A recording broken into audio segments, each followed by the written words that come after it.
We're going to begin slightly differently this morning. Should I say that? I suppose we're beginning in a way that's similar to last week. At present in the life of the church, we're trying to have a focus on overseas mission. So we're going to start with a very brief interview with one of our own missionaries to hear about their plans and their needs. We wanted to do it at this juncture before the start of the worship service proper because it gives the young people an opportunity to hear as well before they go out to their classes and so forth. So Ruth is here. Let's swap places, Ruth. Nice to have you. Yes. Most people in the room know you well. But there'll be some who don't. There'll be some new faces and visitors this morning.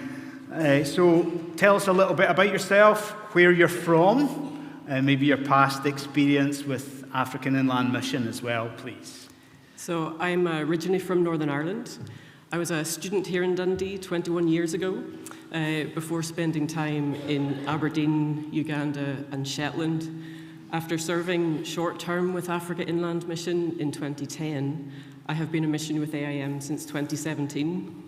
I served in a remote village in Uganda and lived amongst an unreached people group where I used physiotherapy as a platform to reach out. More recently, I have retrained as a counsellor, and I'm currently gaining experience as a counsellor. Great, marvellous. That's a little bit... That's a very quick, brief overview, isn't it? That's in the past. What's the current plan for you? So God willing, I will move to Kenya in January. There I will serve as a counsellor for missionaries at Tumaini for the next 2 years. Okay, that sounds good. So Kenya and counselling, that could mean a lot of things to us. So what would that counselling look like on the ground?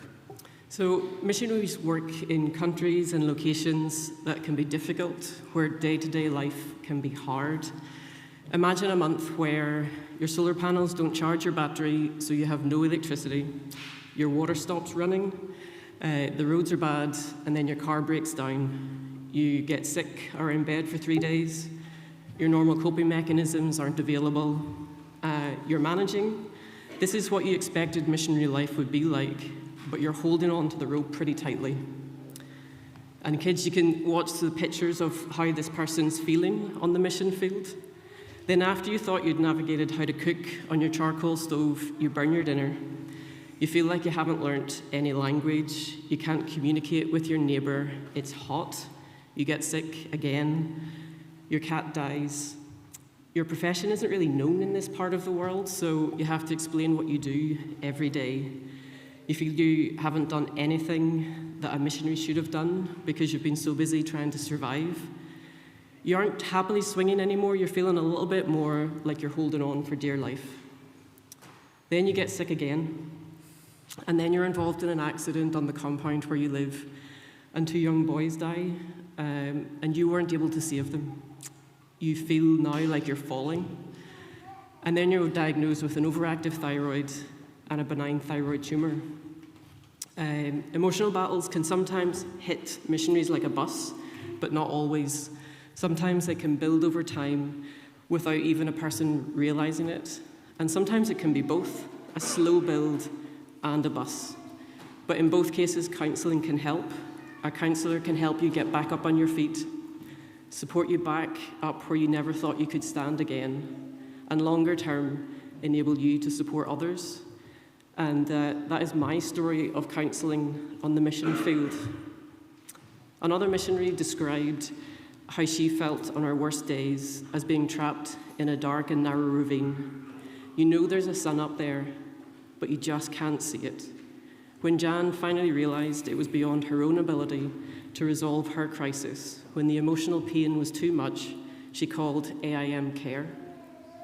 Jan said, "There was part of me that needed someone to help me come out into the light. At Tumaini, I could bare my soul and be safe. I needed a place like that." AIM Care's mission, my mission, will be to provide preventative and restorative mental health services for missionaries to enhance missionary resilience and fruitfulness. I will walk alongside these missionaries going through trials, helping them on the front line out of the dark ravines so that they can serve in their place of ministry most effectively. It's great. Sounds wonderful in the sense that it sounds like a really necessary work to be involved with. What's the timescale? When do you hope to go to Kenya? So I hope to go to Kenya in January, and this is where everyone needs a backup bench. I heard that metaphor on a course, and it reminded me of last Sunday when Will spoke about Moses and how God sent him Aaron to support him in his task. So I'm thankful for all those who God has used to support me in the task he has called me to. He knew I would need a backup bench. So you can pray, my physical, emotional, spiritual health. There's a lot going on in the next 4 months. Will go fast. You can also give.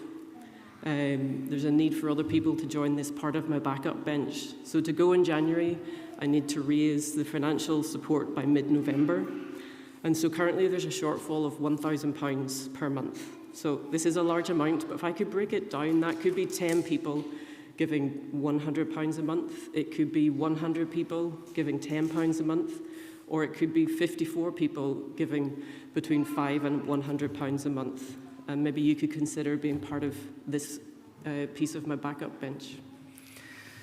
That's great. Thank you. Excuse me. Thank you, Ruth, for speaking to us. I'm just going to ask the congregation if they hear that. I mean that in two respects. One, hopefully you were actually able to hear properly from the front. Second thing, though, are we really, as a congregation, hearing the appeal? You know, here is one of our own who's going out to the mission field and saying to us this morning that there is a shortfall and a financial need here. So hopefully we're hearing that. Support can be given in so many different ways.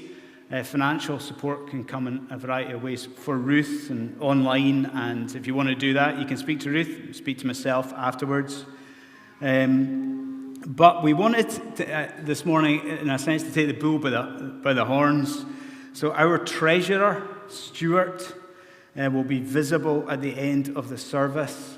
We had joked about a yellow vest, but he wasn't so keen on the yellow vest. Maybe a clipboard, something like that, but you'll see him wandering around. And if you feel so led, you can speak to Stuart after the service, and there'll be opportunity even to pledge money to help Ruth in this crucial counselling work in Kenya afterwards. But thank you so much for sharing that. We'll pray for you in the service.